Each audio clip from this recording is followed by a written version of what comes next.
I think what makes the Common Book Project so special is its integration across different disciplines and into different classroom settings, and it really allows for students to have meaningful discussions inside and outside of classroom settings.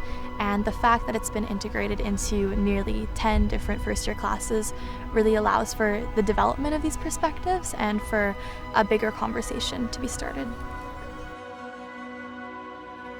The Common Book Project started out as a way to build community in schools and other educational institutions. Lethbridge was actually the first place in Canada to do this. When the School of Liberal Education was being formed, set up in early 2017, we thought it would be a good idea to do something like that for community building across our university campus for students and faculty and staff and alumni and community people. It's a lovely way to bring campus community together.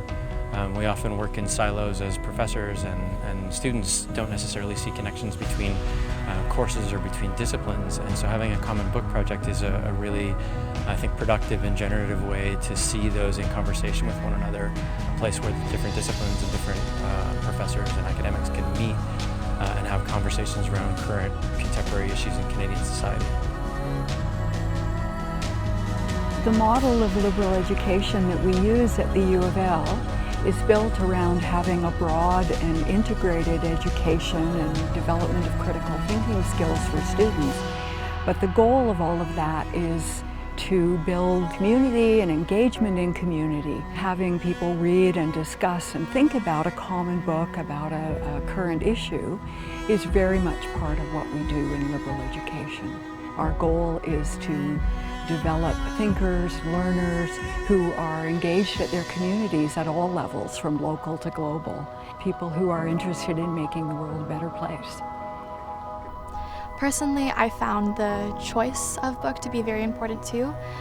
It's a difficult story to read, but it really talks about topics such as residential schools, intergenerational trauma, topics that should really be brought to light and that we should be having bigger conversations about. And I think that the Common Book Project is a great opportunity to do so, and I think that it's definitely one of the first steps in truth and reconciliation.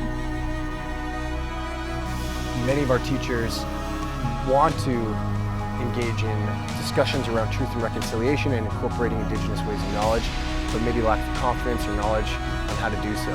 The books we've chosen for the Common Book Project have given them a means to do so. I think this idea of building community is really important. This particular topic is really important in the Lethbridge area, where we live next to the largest reserve in Canada, but it's also a model for a way to live in groups together, right? To talk about issues, to think about the implications of the decisions we make, to think about how we can make the world better, fairer, more equal for everyone.